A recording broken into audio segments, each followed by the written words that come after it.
Sim, com tendo certeza. essa tecnologia. Vamos falar do caso Pedro de Toledo que você trouxe Bora, para mim? vamos lá.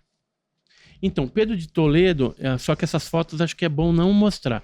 Tem as Porque fotos tem dele umas fotos... queimado aqui, aí não dá para mostrar. O caso Pedro de Toledo, ele aconteceu em fevereiro de 1994 e ele envolveu um capataz de uma fazenda no sítio Vale do Sol ali, que é uma área mais rural de Pedro de Toledo, e ele estava ali cuidando da criação e tudo mais. O dono, que é o seu Ivo, não estava lá na época que aconteceu isso.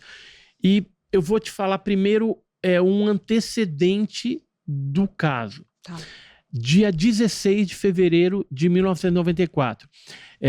Pedro de Toledo está aqui, Mongaguá, Itanhaém, né, que também litoral sul de São Paulo, fica mais para cá.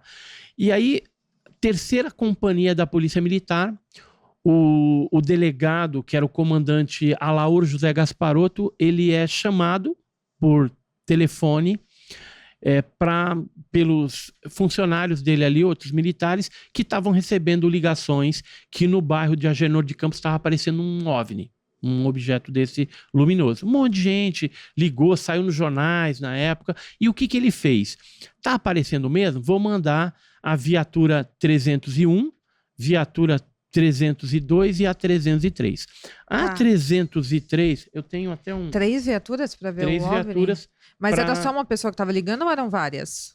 Várias pessoas. Várias pessoas. Várias pessoas. Eu cheguei a conversar com todas essas pessoas. Legal. Esse aqui é o Telex, na época, que foi emitido para a base aérea de Santos, porque eles queriam saber se tinha alguma aeronave convencional ali transitando próximo ao morro, no bairro da Agenor de Campos. Tá. E, na verdade, foi respondido que não tinha nada pelo Tenente Gordini, lá da base aérea de Santos, né? Ou Sindacta. Ele fala aqui embaixo. Ele vai Tenente até Gordini, lá e fala que não tem nada. Falaram que não tinha nenhuma aeronave convencional, ou seja, não tinha avião, não tinha helicóptero, mas o objeto estava lá, porque o objeto foi visto, ó. Ele fala aqui, ó. Ele cita aqui, ó.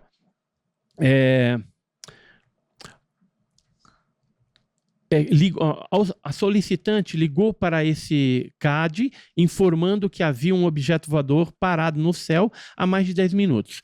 De tipo que soltava luzes fortes com várias cores, predominando amarelo, azul, verde e vermelho, que diante dos fatos foi deslocado para o local a viatura 29-303, 302, 301, que chegou até o local e o objeto não se encontrava mais. E que, segundo informações da solicitante, o objeto havia voado baixo em direção à serra e não ultrapassando-a.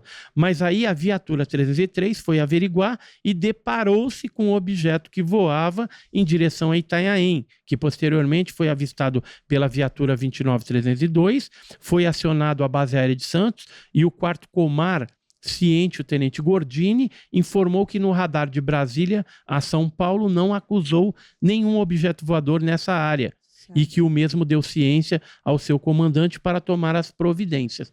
Né? Então, houve um registro oficial na polícia de avistamento de OVNI. As viaturas viram esse OVNI e o OVNI foi em direção a Itanhaém e depois, posteriormente, chegou em Pedro de Toledo. Em Pedro de Toledo, a gente conversou com várias pessoas que foram atacadas por esses objetos lá e, infelizmente, um capataz dessa fazenda provavelmente foi perseguido por essa luz, a gente imagina que foi assim, e ele se trancou dentro do barraco, dentro da casa ali do capataz, para se proteger.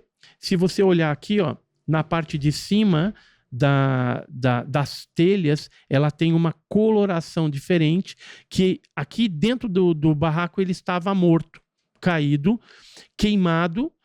Só que as roupas não estavam queimadas, o cabelo tinha soltado da cabeça. Meu Deus. E embora ele estivesse embora ele estivesse Essa é a fazenda. morto já há alguns dias, não havia nenhum cheiro de putrefação.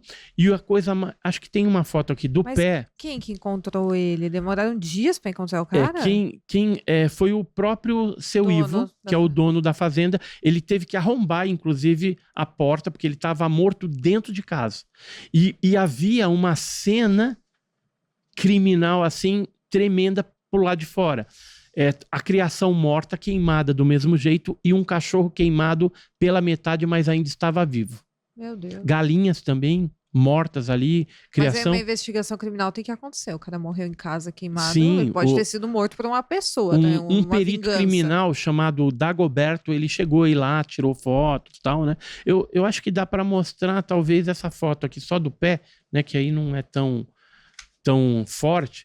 E o pé, segundo os relatórios, minha mão aqui, gente. o pé, Pra segundo, não correr o risco de cair a live. ficou preto, como se fosse uma borracha. Não tinha nenhum líquido corporal, não tinha cheiro de putrefação. E o caso foi tão estranho, que os militares ali da polícia técnica comentaram que iriam levar o corpo para Unicamp, para Campinas, para estudos lá. Uhum. E tanto é que, quando a gente foi atrás do caso, procurando o atestado de óbito e tudo mais, a gente não achou no cartório.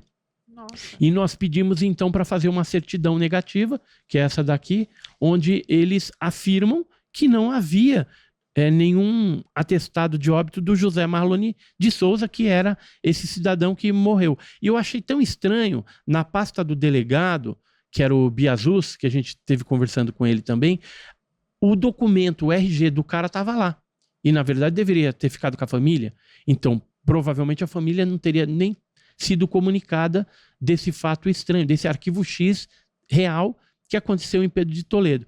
E aí, tempos depois, quando eu publiquei esse caso no meu canal, contando detalhes e tudo mais, a família desse cidadão, que era do Ceará, entrou em contato comigo, porque ele não sabia da morte dele. Nossa, nem sabia. Por Não isso que sabia não da tinha morte. nem certidão de óbito. Não. E como que enterraram o cara? E olha só, no relatório... Enterrado como indigente? Então, isso que é estranho. Eu fui no cemitério também e existia uma indicação de campa nos documentos. Só que essa campa não existe.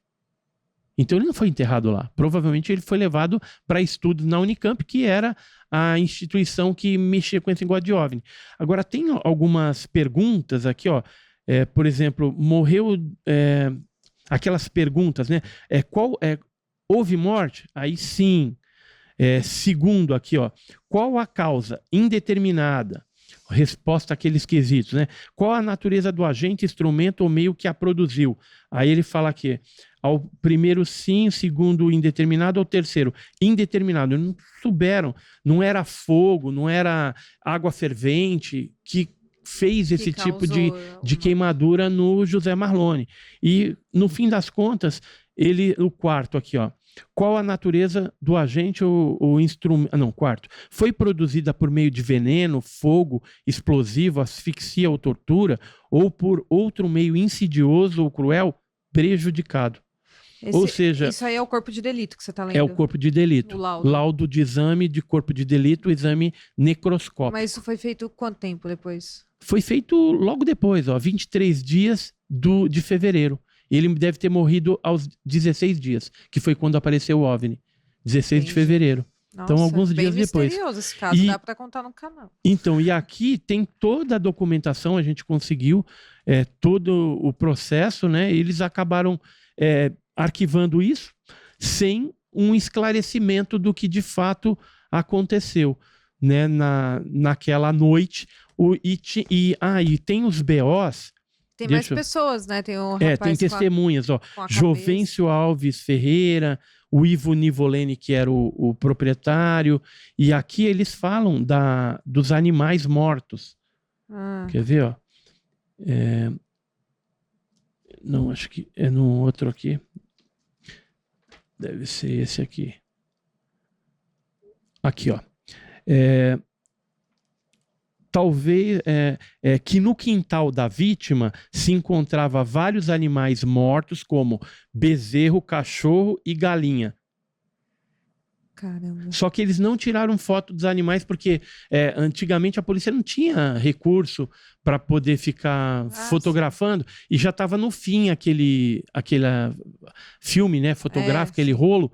Então ele resolveu tirar foto só do cadáver, só da pessoa que estava ali morta. Mas os bichos morreram também queimados? Tem todos aí queimados e o cachorro estava queimado pela metade.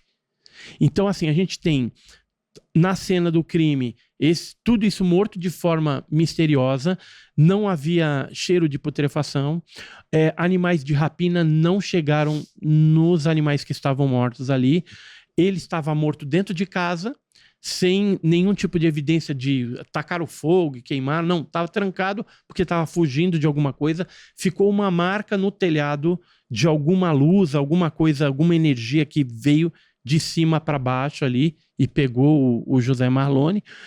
Houve todo o acobertamento militar em cima desse negócio, porque não tem atestado de óbito, não tem a campa e tem os laudos. Ele foi enterrado. E os laudos médicos tá arriscado